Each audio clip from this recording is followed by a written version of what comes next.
Hello,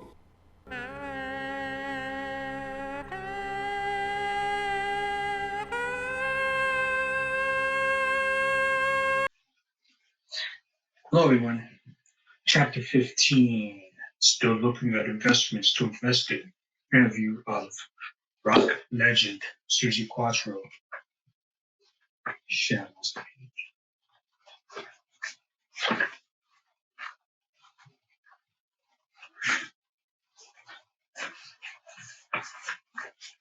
Let's not waste any more time. The final disbursement of the inherited was issued. Made me feel worried because I wanted to invest it in a secure business. My financial advisor insisted I put it away in an IRA Roth, while I also considered a life insurance plan. Trying to plan my portfolio out because I desperately was trying to get a proven business model for a turn operation, but still wasn't wanting to make a big risk. Looking at the fad in Vegas with oxygen bars, heavy in tourist areas, but not so much in states that weren't tourist areas. I planned on SBA loans, and nothing was sticking because finally, through these loans, there needed to be a running capital, so additional funds were needed. So I finally scrapped the idea altogether. Finally decided an emergency fund was needed to be started in case money ran out midstream. I talked with an owner at a coffee spot for sale, but he kept going up in price, which was a red flag by itself. So nothing concretely stuck in the adventure or business model. I did more karaoke gigs, which I have few thrown at me. Karaoke gigs came few and in between.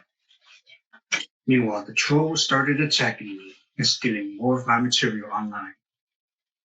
Military guy who lived in North Carolina, Jeremy Redacted, introduced himself saying he was a fan of my work and notified me of certain trolls who were still trying to take shit.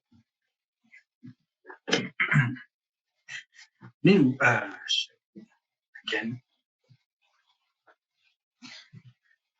Military guy who lived in North Carolina, Jeremy Redacted, introduced himself saying he was a fan of my work and notified me of certain trolls who still were taking my material and putting them up at certain sites. This concerned me, but felt overwhelmed on how to get the garbage removed. Around this time, these internet jerk-offs started getting more vocal. My webmaster at Savannah Concierges encouraged me to buy all domains with my show title name, and also encouraged me to do constant new material through my website, to also place up shows on different links on my website. Throughout my downtime, I would look on the internet for old composers of the 70s. Finally, I looked at rock legend Suzi Quatro's page and sent a response to talk with her publicist. Thinking I was talking with her publicist, I actually was speaking with the Suzi Quatro through emails being sent back and forth. We set up the spot in Miami Beach near Del Rey. Since she lived in the UK, we finally arranged her dates of when she was coming to visit in the States. In the month of February, we set up television show interview on February 9, 2008. We met in South Beach, Florida, one of the famous hotels on the Strip in Miami. ONE, a hotel known as the Seagull Hotel. Drove down to Miami Beach and stayed at the same hotel Suzi was staying at. We filmed the scene in one of the ritzy hotels. Rooms within the ballroom of the hotel, the big baby grand piano. We were going to have her play that piano, but it was out of tune. Later, we found out it was only there for show. I came out of pocket for the filming crew that came and filmed it. Through the interview, we talked about her life story and how she felt like she was the female version of Elvis, the Queen of Leather, and all about her music career. Also on how she brought Pat Benatar and Joan Jett in the music business. Also talking about her time on Happy Days, on how people confused her with the character Pinky who dated the Fonz. She said simply that wasn't her, but her character was Leather Tuscadero. I wanted to party with her after, but time was short, and she was heading back on a plane to London with her husband, Rain Haas, from Germany. Clearly one of the best shows I ever did. Actually, to rephrase, it has the best show I ever did interviewing a famous performer. Singer and actress, it put me on the map, minus all the bullshit from the trolls.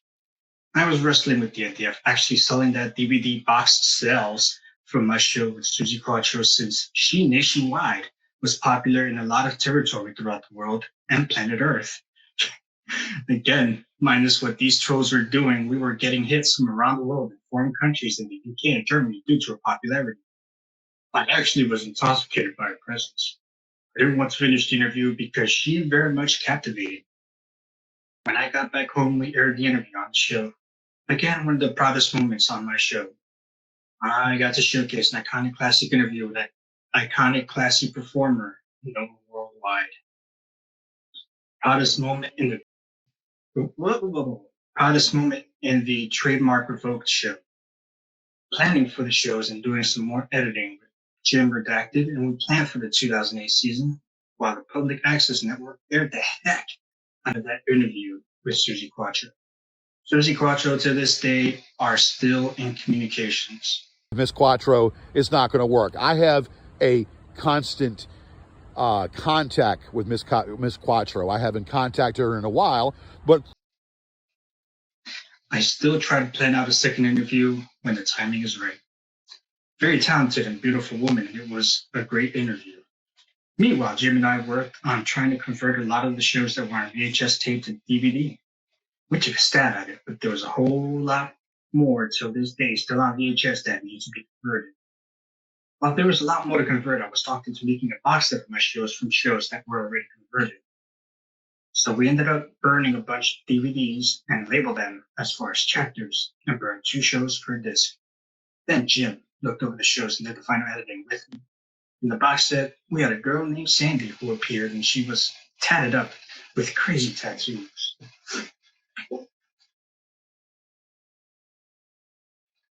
That's when she, alive on television, proposed her love for me and wanted my sperm to create a baby. It was all in act, but she would rub herself all over me throughout the show while we did the sperm dance. I finally let Kevin host a show while we actually were making out on camera. That part wasn't staged because she was getting into character, and it progressed a 2-month relationship until she dropped off the face of the earth. The trolls ruined that particular show among other shows and stole my material. On the twisted sites, Sandy would argue with the trolls and told them to fuck off. Pretty funny material, and very backing for me to have her in my camp, even for the shortest period that it was. Sandy eventually rode Space Mountain and had some of my semen within her. Only a good thing, especially when we were complete strangers, just for her to appear in my show and then eventually for us to have a roll in the hay. Spectacular to say the least.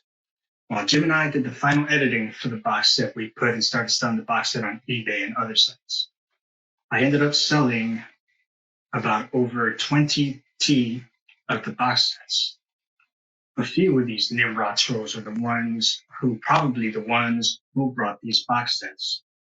Nevertheless, a profit was made of $500 or so, and people could buy these CDs from a website that was made in 2008 by Webmaster.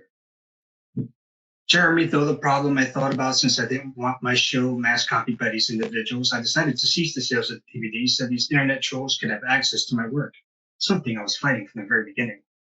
One individual who bought my box set was a lady named Angela Redacted, aka maiden name. Are you fucking serious? She had just moved from Washington State to Tennessee and claimed that she was a big fan of my work and wanted an autographed box set. So we spoke on the phone and claimed she wanted to see me even and make things right, even though she was a married woman. We spoke for a few months on the phone and began talking regularly. Finally, the summer of 2008 was quickly approaching, and so was my 40th birthday party. Sue started calling and told me she wanted to see me. She was finally ready to come with me to Virginia. I said, why are you making contact with me after you showed your ass the last time I was down? She told me she would make it up to me. So I told myself, what the fuck? It was near my 40th birthday party. Why not try one more time and I could spend my birthday in Vegas? So I ended up having my birthday party at the banquet hall of the Holiday doing karaoke with Paul spinning the karaoke tunes. Kevin and Vince and the usual crowd and cast helped me celebrate, and fun was had by all. Then 2 weeks later, went to Vegas to give Sue the final chance to work out our differences. It was like a Western driving through the desert. She lived in Pahrump and worked at some bar called the Who's Dunes. When I walked into Who's Dunes, there she was bartending behind the bar. I was all dressed up to the nines, and everybody else was dressed in trousers pants and blue jeans and polyester. I was dressed in my Amari suit. She spotted me and ran over and gave me an unexpected hug. From knowing the track record, I was going to get emotionally high and told myself I would accept the outcome either way, and it was the very last chance of chasing her. She bartended, and we spoke at length about after work coming back with me to Vegas and getting ready to leave back home with me to Virginia. Finally, after literally me hanging out there for half the day, she gave me her current number. They told me she couldn't go back to Vegas from Pahrump that day, but we'll be able to on the next time I come in a few days. The scene looked like a bunch of hobos and farmers in the desert, and me dressed to the hilt in my white blazer. Well, I knew it was probably another long shot, another game on her part. I tried calling her with no answer. So after a few days, I drove back down to Pahrump. Got there early, and there she was behind the bar. Though this time I looked shocked to see me. While I was ready to walk in, she came running out asking me why I didn't call.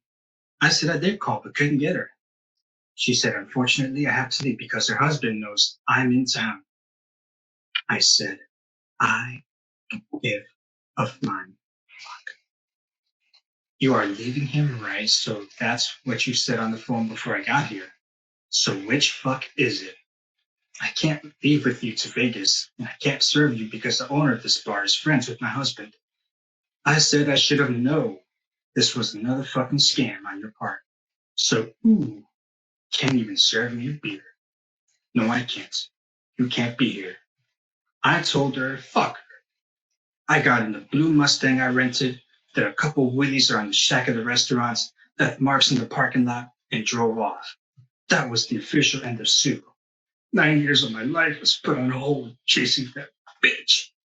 Later on, her daughter emailed me wanting to know the whereabouts of her mother, and I told her.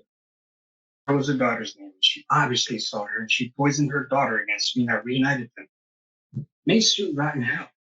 I had nothing but hate and anger toward her, and there ended that chapter of me chasing her in 2000. That's a lot of bullshit.